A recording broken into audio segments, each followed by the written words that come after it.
Nagpatuloy ang kwento habang ginagawa ng Demon Azure Body ni Bai ang lahat para pigilan ang dragon ni Li Shu. Hindi makapaniwala si Li Shu na naglakas loob pa ring lumaban si Bai. Ginagawa ni Bai ang lahat ng kanyang makakaya upang lumaban, ngunit napatunayang napakalakas ng dragon, at nagtamo ng matinding pinsala sa Demon Azure Body ni Bai. Ang dragon ay patuloy na umaatake ng walang awa, kaya sinubukan ni Bai na pigilan ito gamit ang kanyang pinakabagong sandata. Nagpasya si Li Shu na subukan kung gaano karaming espiritual na enerhiya ang mayroon pa rin si Bai, at inilunsad ng dragon ang isang ganap na mapangwasak na atake na tumagos sa katawan ni Bai. Nakatayo pa rin si Bai gayunpaman, at nabigla si Li Shu nang makitang nagagamit ni Bai ang body refinement technique. Tinangka ni Bai ang isang sneak attack, ngunit mabilis itong napigilan ni Li Shu. Napagtanto ni Li Shu na sadyang pinakawalan ni Bai ang Blood King ngayon lamang para itago ang kanyang pag-atake, ngunit ipinunto na ang gayong mga trick ay magpapabilis lamang sa kanyang kamatayan. Sinubukan ni Bai na gumamit ng mga amulet para umatake, ngunit lahat sila ay napatigil, at nawasak lamang ni Li Shu ang mga ito bago sila makagawa ng anuman. Nawala sa paningin ni Li Shu si Bai sa gitna ng alikabok, at ginamit ni Bai ang kanyang Mountain Shaking Strike para sorpresahin siya. Sinubukan niyang gamitin ang kanyang throat-shattering lock, ngunit agad itong pinigilan ni Li Shu, at sinabi kung paano niya nalaman na sinusubukan ni Bai ang isang pagtama ng atake sa pamamagitan ng pagsalo ng mga atake niya. Sa halip ay binali niya ang braso ni Bai, ngunit inihayag ni Bai na ang headbutt ang tunay na atake pagkatapos matamaan. Pinagbabayad siya ni Li Shu sa pamamagitan ng paghagis sa kanya sa lupa, at paglulunsad sa kanya sa buong larangan ng digmaan. Ipinagpatuloy ni Li Shu ang kanyang nakamamatay na pag-atake, at napilitan na ginamit ni Bai ang kanyang kawali upang ipagtanggol ang kanyang sarili. Masyadong maraming pinsala ang natamo ni Bai, at iniisip kung ang huling pag-atake ni Li Shu ay isang full power strike ng isa sa Golden Core Realm. Namangha si Li Shu kung paano muling nakakabangon si Bai. Ang mas kakaiba sa kanya ay nasa foundation establishment level lang si Bai, pero kaya niyang tiisin ang mga pag-atake para makalapit ng husto para masugatan siya. Higit sa lahat, ang artifact na ginamit ni Bai kanina ay nagawang harangin ang kanyang nakamamatay na welga. Malinaw na nag-aalala si Li Shu, at nagpasya na dapat natapusin kaagad si Bai. Naghahanda siyang gawin ito, at sumigaw si Li kay Bai na kumapit ng kaunti, habang papunta na sila. Hindi napigilan ni Li Shu, at inutusan ng kanyang mga sundalo na pigilan siya sa loob ng 10 paghinga sa kanilang buhay. Si Li at ang iba pa ay walang paraan upang makarating kay Bai, at sa wakas ay nagkaroon ng pagkakataon si Li Shu na wakasan ang buhay ni Bai. Tila may isa pang panlilinlang si Bai, ngunit ito ay nagpapaisip kay Li Shu na si Bai ay naghahanap ng kamatayan. Nabigla siya ni Bai habang inuutusan niya ang kanyang pinakabagong sandata na sumipsip, at napilitan si Li Shu na pakawalan si Bai. Hindi makapaniwala si Li Shu na may ganoong sandata dahil maaari itong talagang sumipsip ng vitality ng isang tao. Buo pa rin ang kumpiyansa ni Li Shu habang sinasabi niya na si Bai ay nasa foundation establishment lang, at kahit gaano pa siya kalakas na sumisipsip, hindi pa rin siya tugma para sa kanya. Kinikilala ni Bai na ang kaunting vitality ay talagang hindi sapat upang labanan siya, at ipinaliwanag na maaari lamang niyang talunin si Li Shu sa pamamagitan ng pagiging mas mahigpit. Ipinahayag ni Bai na siya ay nakarating na hanggang dito, at hindi na maaaring kumapit na parang duwag sa buhay o magpigil. Nagsisimula siyang mag-channel ng hindi kapanipaniwala na dami ng enerhiya, at ipinaliwanag na kung hindi niya matatalo si Li Shu sa foundation establishment level, kailangan lang niyang pumunta para sa core formation. Naghahanda si Li Shu na pigilan siya, habang ipinapaliwanag niya na masyadong tiwala si Bai sa kanyang sariling mga kakayahan. Ito ay humahantong lamang sa kanya na masindak dahil si Bai ay napapalibutan ng kapangyarihan, at napagtanto ni Li Shu na ito ang key ng Heavenly Path. Sinabi niya na ang Heavenly Path Core Formation ay may mga espesyal na panuntunan. Sa panahong ito, magkakaroon ng protection na energy field na magpapalihis sa lahat ng pag-atake. Ang kamanghamanghang pagpapakita ni Bai ay makikita sa malayo at malawak. Napansin din ni Li ang key ni Bai ng Heavenly Path, at nakakagulat na makita na si Bai ay pupunta para sa core formation sa gitna ng labanan.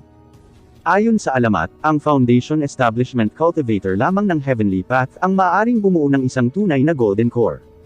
Sinabi ni Chen na magkakaroon din ng Heavenly Lightning upang tulungan ang pagpapanday ng core, at namangha si Li Yuantiang nang makitang totoo ang nangyayari.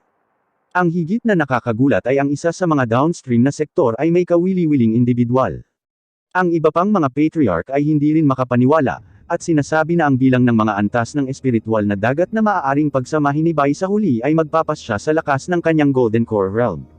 Higit pa rito, ang siyam na makalangit na pagtama ng kidlat ay maaaring makatulong sa pagsasama ng isang espiritual na dagat sa isang panimulang core, ngunit ang bawat hampas ay magiging mas malupit kaysa sa nauna, at siya ay magdaranas ng matinding sakit.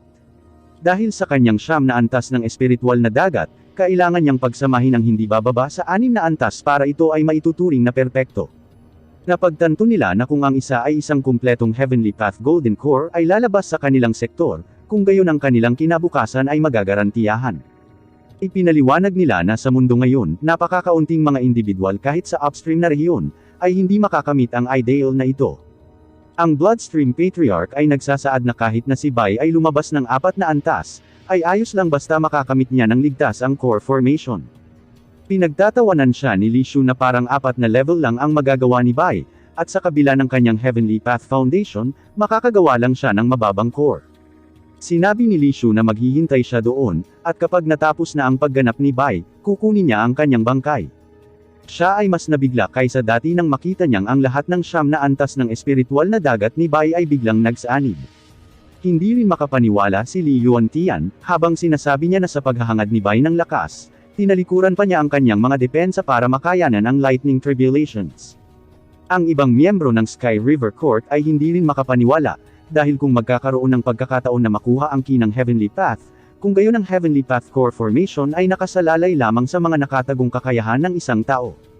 Sinabi ni Song na mayroon pa rin silang sariling misyon na dapat gawin, at pinapaalalahanan ang lahat na sirain ang Sky River Mountain Gate sa lalong madaling panahon. Pero bago siya umalis, sinabi niya na masyadong mayabang si Bai, dahil sigurado siyang hindi kakayanin ni Bai ang 9 Heavenly Lightning Strikes para sa ganitong uri ng core formation. Sa ibang lugar, ang isang Sky River Court cultivator ay nakiusap kay Chanyu na iligtas ang kanyang buhay, at pinuri si Bai bilang isang taong talagang karapat-dapat na kilalanin bilang pinakadakila sa kanyang henerasyon.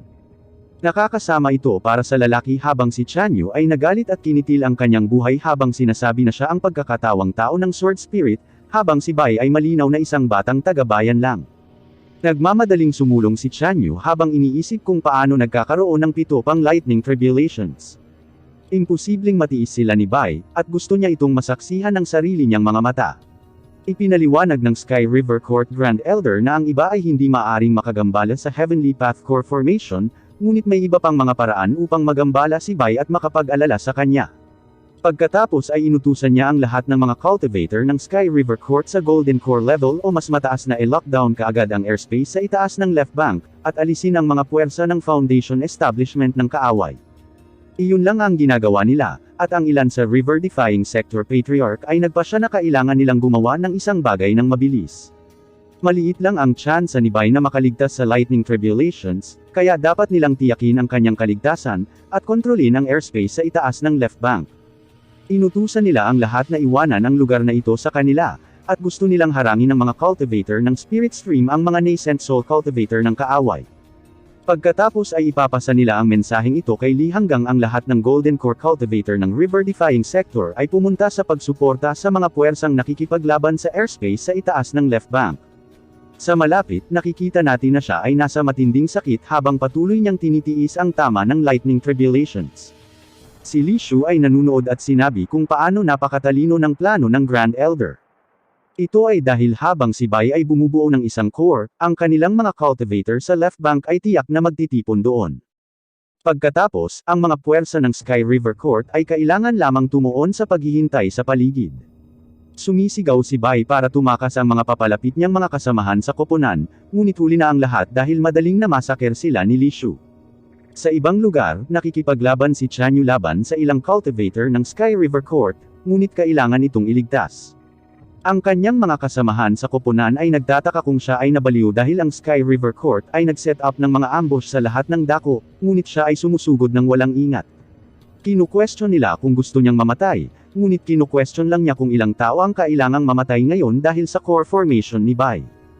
Pagkatapos ay pinapanood natin si Li Shu na walang awang tumatapos ng ilang mga cultivator ng river-defying sector, at sinimulan pa niyang pahirapan ang isa.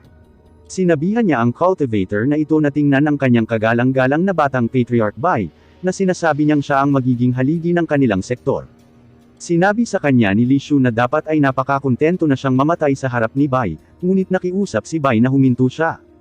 Ang cultivator ay nananatiling matapang gayunpaman, at nagsasaad na dahil ito ay isang digmaan, ang bawat solong miyembro ng river-defying sector ay handang mamatay. Gayunpaman, kung makakamit ng batang patriarch ang core formation, lalakas ang battle power ng sektor, kung gayon mas kaunti sa kanilang mga kapatid ang kailangang isakripisyo. Pinuri ni Li Shu ang kanyang katwiran, ngunit sinimulang sakalin ang lalaki.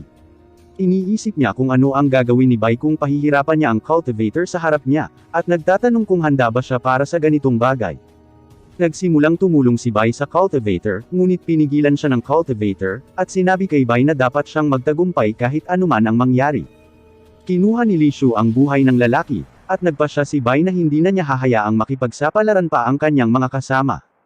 Nagalit si Bai, at sinabi ni Li Shu na ang Heavenly Lightning ay makakatulong sa kanya na mabuo ang core, ngunit sa sandaling ito, maaari din itong sirain ang kanyang kaluluwa.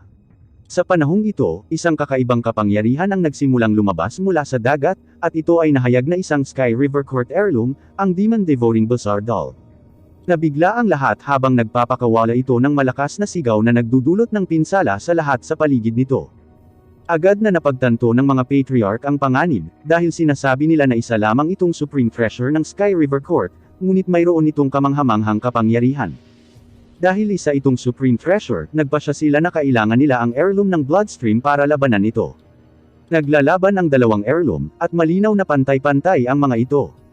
Pagkatapos ay pinapanood natin si Bai habang tinitiis ang sakit hanggat maaari, ngunit tila malapit na siya sa kanyang wakas, at sinabi ni Li Shu na mukhang malapit nang matapos ang lahat ng ito. Sinusubukang sabihin ni Bai ang tungkol sa huling tatlong strike, ngunit halos hindi makapagsalita. May kakaibang nagsisimulang mangyari sa kalangitan, at ang mga patriarch ay nababahala, dahil may nangyayaring napakasama, at ito ay tanda ng pagbagsak. Nadismaya si Liu Wantian dahil naisip niya na ang pangalawang Heavenly Path Golden Core ay talagang malapit nang lumitaw sa mundong ito. Gayunpaman, ang kanyang pagkabigo ay mabilis na nauwi sa intriga, dahil muling nagsimulang magsalita si Bai. Sinabi ni Bai na kahit natamaan siya ng natitirang Heavenly Lightning Strikes, kakayanin niya ito. Daking gulat ni Li Shu nang makita siyang tumayo pagkatapos ng lahat ng sakit na iyon, at mas nabigla nang makita na ang huling tatlong natitirang kidlat ay tumama kay Bai ng sabay-sabay. Tinanggap ni Bai ang tama, at galit na sinabi na pagbabayaran niya si Li Shu para sa lahat ng ginawa niya gamit ang kanyang dugo.